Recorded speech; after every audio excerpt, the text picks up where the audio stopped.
Hello दोस्तों, नमस्कार। सभी का स्वागत है हमारे यूट्यूब चैनल BS सर पर।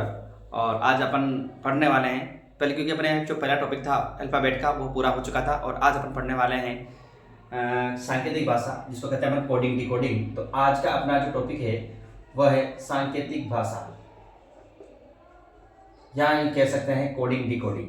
ये भी आपके लिए बहुत ही महत्वपूर्ण टॉपिक है और उसी से रिलेटेड है, क्योंकि यहाँ पर भी आपको वही बातें ध्यान रखनी है जो आपने पहले बेसिक जानकारियाँ सीखी थी। जैसे कि मैं आपसे कहूँ कि अंग्रेजी वर्णमाला की मैं बात करूँ तो टोटल वर्ण कितने होते हैं? 26 वर्ण होते हैं। और इन 26 वर्णों में भी कुछ स्वर होते हैं और कुछ व्यंजन होते हैं। तो स्वर होते हैं अपने पास 5। और स्वर कौन कौन से होते हैं? ए, ई, आई, ओ, यू, ये स्वर होते हैं। इसके अलावा जो बचेंगे शेष सारे के सारे क्या कहलाते हैं? वो व्यंजन कहलाते हैं। ठीक है, इसमें भी दो अर्धांश होते हैं, प्रथम अर्धांश और द्वितीय अर्धांश। प्रथम अर्धांश होता है ए से लेकर एम तक और द्वितीय अर्धांश होता है एन से लेकर जेड तक। ठीक है, उन्हीं बातों को अपन ध्यान रखते हुए आगे बढ़ेंगे। इसके अलावा एक होता है विपरीत वर्णक्रम, और विपरीत वर्णक्रम का मतलब होता है कि यदि अंग्रेजी वर्णमाला के किन्हीं दो वर्णों को जोड़ दिया जाए और उनका योग 27 होता है तो वे वर्ण क्या कहलाते हैं? एक दूसरे के विपरीत वर्णक्रम कहलाते हैं। तो एक बार मैं थोड़ा रिपीट कर लेता हूँ क्योंकि अपने काम आएगा। ठीक है, तो मैं बात कर रहा हूँ विपरीत वर्णक्रम की। तो यहाँ पर एक छोटे से प्रूफ में टोटल वर्ण होते हैं मेरे पास 26 वर्ण होते हैं। और इन 26 वर्णों को दो भागों में बांटते हैं, जिसमें एक होता है स्वर और दूसरा होता है व्यंजन। स्वर कितने होते हैं? 5। व्यंजन कितने हो जाएंगे फिर? 21। ठीक है, स्वर को याद रख लो, ए, ई, आई, ओ, यू, ये स्वर होंगे। इसके अलावा जो बचेंगे शेष सभी ये क्या हो जाएंगे? व्यंजन हो जाएंगे। ठीक है, इसके अलावा यहाँ पर याद रखना है कि कौन सा वर्ण कितने नंबर पर आता है, वो भी आपको ध्यान रखना है। लेकिन एक विपरीत वर्णक्रम आपको ध्यान रखना है। विपरीत वर्णक्रम, विपरीत वर्णक्रम, यहाँ पर मैंने आपको बताया था विपरीत वर्णक्रम का आज के बच्चे 6 मारते हैं, उसके बाद डांस करते हैं। डीजे वाले बाबू मेरा डांस करने के बाद क्या करेंगे? इंटरवल करेंगे। इंटरवल करने के बाद कहाँ जाएंगे? फर्जी यूनिवर्सिटी। जब यूनिवर्सिटी फर्जी दोस्त कैसे बनेगा? गंजे टकले। जब दोस्त गंजा टकला किसी गाने सुनेगा, हनी सिंह के, हनी सिंह से बैठेगा इंडियन रेलवे में। किसके पास जाएगा? जयपुर के। उनके पास, लेकिन जयपुर क्या लेके उसको काले पानी की सजा। फिर भी क्या करेगा? उसे लव करेगा, लेकिन कहाँ करेगा? मन ही मन में करेगा। अब यदि इनमें किसी को भी अपन दो को जोड़ेंगे तो उनका योग कितना हो जाएगा? 27 हो जाएगा। तो वे वर्ण क्या कहलाते हैं? एक दूसरे के विपरीत वर्णक्रम कहलाते हैं। ठीक है,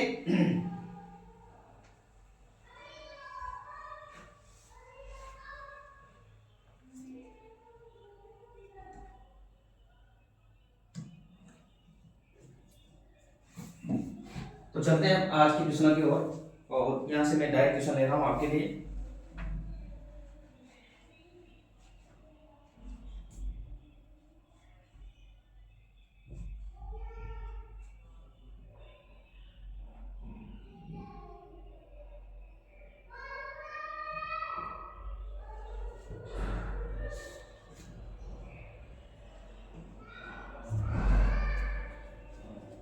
तो पहली टाइप को अपन बात करेंगे आज यहाँ से, टाइप नंबर 1।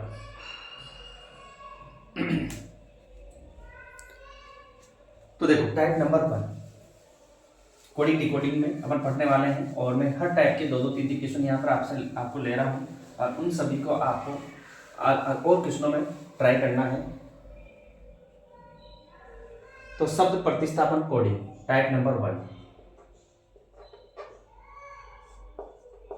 शब्द प्रतिस्थापन कोडिंग।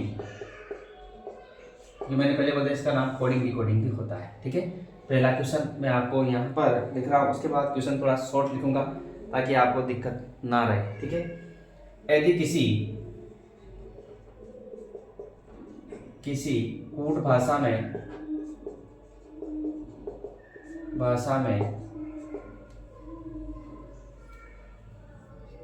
यदि किसी कुल भाषा में शेर को भालू कहें, शेर को भालू, भालू को चूहा, चूहे को गाय और गाय को बिल्ली कहें, तो बताओ दही किसके दूध का बनेगा? तो आपको बताना है कि जो दही बनने वाला है वो दही किसके दूध का बनेगा। तो यहाँ पर आपके पास सीधा सा क्वेश्चन है, कोई दिक्कत यहाँ पर होगी नहीं। तो यहाँ पर देखेंगे, बिल्कुल मैं पहले लिख रहा हूँ। तो यहाँ पर उसने बोला है कि शेर, और शेर को क्या कहा है उसने? भालू। क्या कहा है? भालू।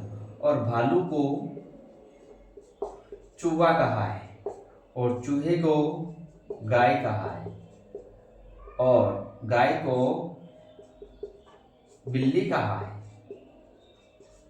तो बताओ कि दूध जो दही बना रहे हो वो किसके दूध का बने? अब देखो, शेर का भी नहीं बनता, भालू का भी नहीं बनता, और चूहे का भी। किसका बनता है वो? गाय का। देखो किसका बनेगा? गाय का। गाय के दूध का क्या बनता है? दही बनता है। तो यहाँ पर गाय को किसे कुट कर दिया उसने? बिल्ली से। तो यहाँ पर आपका सही आंसर होगा कि यहाँ पर जो किसके दूध का दही बनेगा, तो किसका आंसर आएगा? बिल्ली आपका यहाँ पर सही आंसर होगा। क्या होगा आपका यहाँ सही आंसर?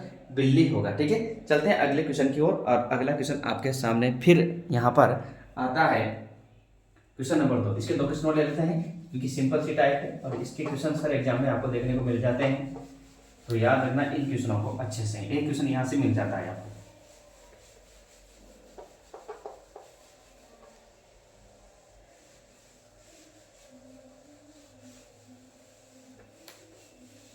Question number 2।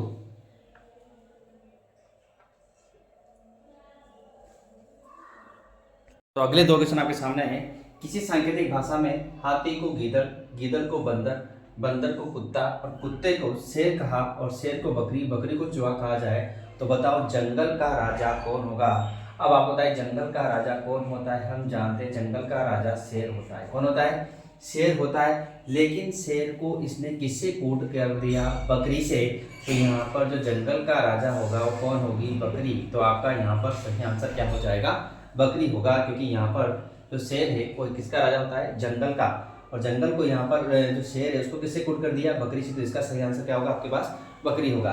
ठीक है, उसी प्रकार अगला क्वेश्चन है, यदि संतरे को स्याही, स्याही को साबुन, साबुन को मक्खन, मक्खन को शहद, तो कपड़े धोने के लिए किसका प्रयोग? अब आपको पता है कपड़े धोने के लिए यहाँ पर आपको पता है किसका हम प्रयोग करते हैं? साबुन का। किसका प्रयोग करते हैं? साबुन का। तो यहाँ पर कपड़े धोने के लिए साबुन का प्रयोग करते हैं, लेकिन साबुन को किससे कोट कर दिया उसने? मक्खन से। किससे कोट कर दिया उसने? मक्खन से कोट कर दिया। तो यहाँ पर आपका सही आंसर होगा कि किसका प्रयोग करेंगे अपन?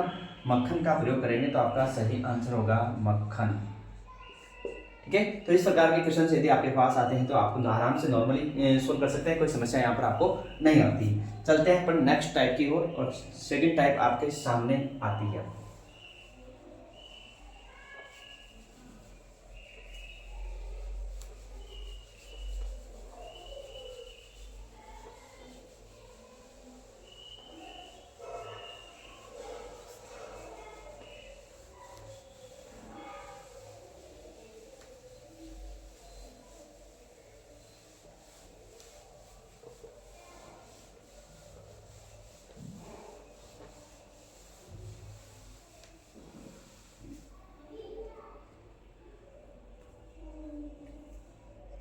तो नेक्स्ट टाइप आपके सामने है शब्दों, संख्या और अक्षरों के रूप में शब्दों का कोड लेखन। और भाई यहाँ से एक क्वेश्चन आपको हमेशा देखने को मिलता है, ध्यान रखना। एक क्वेश्चन आपको हर एग्जाम में जहाँ पर रीजनिंग आती है वहाँ पर एक क्वेश्चन आपको यहाँ से देखने को मिलता ही मिलता है, चाहे वो कोई सा भी हो, लेकिन एक क्वेश्चन तो यहाँ से आता ही आता है। तो यहाँ पर देखा है, क्वेश्चन बोला है कि यदि किसी सांकेतिक भाषा में 987 का अर्थ है, क्या बोला है?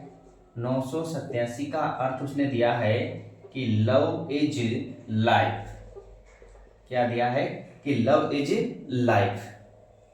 उसी प्रकार तथा 865 का अर्थ 865, इसका अर्थ दिया है उसने life and wife, life and wife.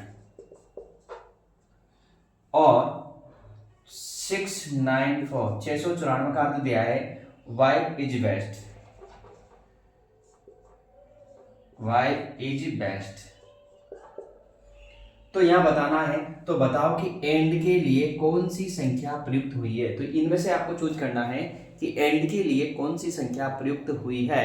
तो यहाँ पर आपको देखना है कि एंड कहाँ पर आ रहा है, यहाँ पर। कहाँ पे आ रहा है? यहाँ पर। तो यदि आपको लाइफ का कोड और वाइफ का कोड मिल जाए तो अपना काम हो जाए।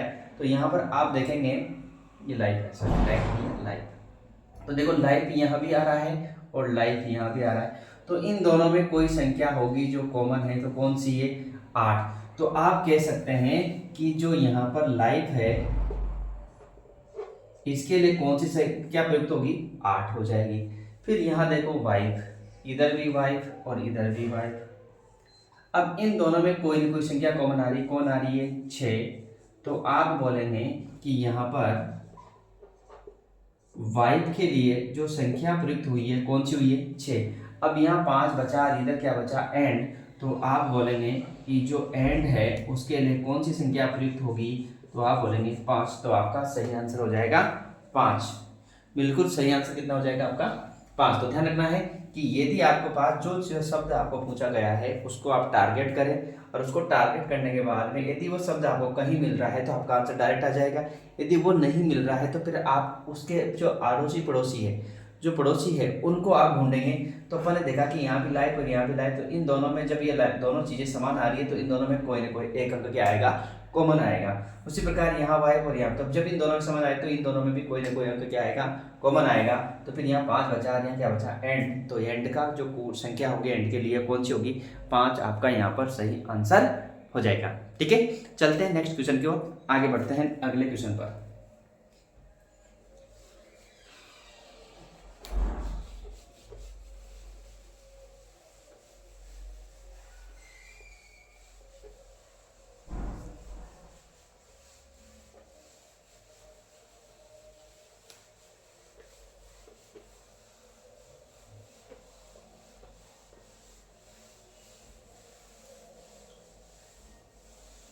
क्वेश्चन नंबर 2 इस टाइप का, तो आपके सामने क्वेश्चन आता है दूसरा तीसरा। किसी सांकेतिक भाषा में 389 का अर्थ है रन वेरी फास्ट, और 964 का अर्थ है कम वेग फास्ट, तथा 487 का अर्थ है रन एंड कम। तो कम के लिए कौन सा कोड होगा, तो चाहे तो आप लिख सकते हैं 389, इसका अर्थ आपको दे रखा है रन वेरी फास्ट। 964 का अर्थ आपको दिया हुआ है कम वेग फास्ट, और 487 का अर्थ दिया है रन एंड कम। तो किसका बताना है आपको, कम का बताना है कि इस कम के लिए कौन सा यहाँ पर अंक आएगा। तो कम के इस बाद में अपन देखें तो यहाँ पर आपको रन मिल रहा है, ठीक है। तो यहाँ पर आप कहेंगे कि रन यहाँ भी है और रन यहाँ भी है, या फिर डायरेक्ट अपन को कम मिल रहा है, ठीक है। डायरेक्ट कम अपन को 2 जगह मिल रहा है तो अपन डायरेक्ट ही कम को ही पकड़ लेते हैं, ठीक है। तो देखो कम यहाँ भी आ रहा है और कम यहाँ भी आ रहा है। अब इन दोनों में कोई ना कोई एक अंक है जो कॉमन मिल रहा है, कौन मिल रहा है, 4। तो आप कहेंगे कि इस कम के लिए कौन सी संख्या प्रयुक्त होगी, तो आप बोलेंगे 4, क्योंकि डायरेक्ट अपन को मिल चुका है। यदि ऐसा नहीं मिले तो फिर कम के पास वाले एंड और रन को अपन देखते हैं, ठीक है। लेकिन डायरेक्ट कम का कितना हो जाएगा यहाँ पर 4। अगला क्वेश्चन आपके सामने कि सांकेतिक भाषा में टॉम कॉम शूट का अर्थ है डॉग आर ब्रेकिंग, कम जो मॉब का अर्थ है डॉग एंड हॉर्स हॉर्स, तथा मोड टॉम को का अर्थ है डंकी डंकी आर मेड। को कौन सा शब्द ब्रेकिंग के लिए होगा है, तो कौन सा शब्द, तो कौन सा शब्द यहाँ पर आपके लिए ब्रेकिंग के लिए होगा। तो जल्दी से आंसर दीजिए और इसका करते हैं भी। तो देखो इस क्वेश्चन को मैं बता रहा हूँ और आप भी कीजिए। ऐसे क्वेश्चन आपको एग्जाम में देखने को मिलेंगे आराम से, तो आप ऐसा नहीं है कि आप इन क्वेश्चनों को छोड़ दें। सिंपल से क्वेश्चन होते हैं और ऐसा क्वेश्चन आपको हर एग्जाम में, चाहे छोटे से छोटे एग्जाम और बड़े से बड़े एग्जाम की बात करेंगे तो वहाँ पर भी आपको देखने को मिल जाता है। तो क्यों ना इस क्वेश्चन को अपन छोड़ा जाए, इसको कर लिया जाए तो बहुत अच्छा रहेगा। देखो क्वेश्चन है यहाँ पर मैं लिख रहा हूँ टॉम SUD, इसका अर्थ दे दिया उसने डॉग आर ब्रेकिंग, और एक यहाँ पर है कौन जो मॉप, इसका अर्थ उसने दिया है यहाँ पर आपको डॉग एंड हॉर्स, और एक लास्ट है MUT टॉम को, इसका अर्थ दिया उसने डंकी डंकीज आर मैड। तो यहां पर आपको किसका बताना है, ब्रेकिंग, ठीक है। इसका आपको यहां पर बताना है। अब ऐसा तो कहीं और जगह आ नहीं रहा, तो फिर अपन क्यों ना यहाँ आर और यहाँ भी आर, ऊपर वाले में नीचे वाले में, तो इसमें और इसमें कोई ना कोई चीज़ अपने को कॉमन मिलने वाली है। कौन मिली? टॉम। कौन मिली? टॉम। तो अपन कहेंगे आर के लिए कौन सा शब्द प्रयोग में लिया गया है? टॉम। उसी प्रकार यहाँ देखो डॉग, और यहाँ भी क्या आ रहा है? डॉग। तो इन दोनों में कौन आ रहा है? कौन? तो यहाँ पर कहेंगे डॉग के लिए कौन सा शब्द प्रयुक्त हुआ है? ये। तो ब्रेकिंग के लिए कौन सा शब्द प्रयुक्त होगा? SUD। तो आपका सही आंसर होगा SUD। ठीक है, तो इस प्रकार के क्वेश्चनों को आप आराम से सोल्व करेंगे, किसी प्रकार की कोई समस्या आपके नहीं आने वाली है। ठीक है, फिर पढ़ेंगे इसके नेक्स्ट वीडियो के साथ में अपन इसके जो मीनिंग से मीनिंग बनाना, तो वो भी अपन नेक्स्ट वीडियो के साथ में लेंगे। आज के लिए नमस्कार, धन्यवाद, और चैनल को अधिक से अधिक शेयर करें। BS एकेडमी, ठीक है, BS एकेडमी चैनल जो कि आप अपने BSTC के जो सपने, PTET के जो सपने हैं उसको आप साकार करने वाले हैं। और इस बार PTET भी आपको बहुत टफ एग्जाम होने वाला है, तो उसमें भी रीजनिंग बहुत ही अच्छी लेवल की पूछी जाएगी। तो ध्यान रखें कि आप PTET की तैयारी और BSTC की तैयारी अभी से ही लगे रहे, करते रहिए हमेशा। CET की तैयारी के लिए भी रीजनिंग आप यहाँ से पढ़ सकते हैं, कोई दिक्कत नहीं, सभी प्रकार की रीजनिंग आप पढ़ सकते हैं। लेकिन स्पेशल आप चाहें तो आप BSTC PTET के लिए आप आराम से यहाँ से पढ़े। तो देखते रहिए और वीडियो को शेयर कीजिए, लाइक कीजिए, और जो नए हैं तो चैनल को सब्सक्राइब जरूर करें। ठीक है, फिर मिलते हैं नेक्स्ट वीडियो से। आज के लिए नमस्कार, धन्यवाद आप सभी का।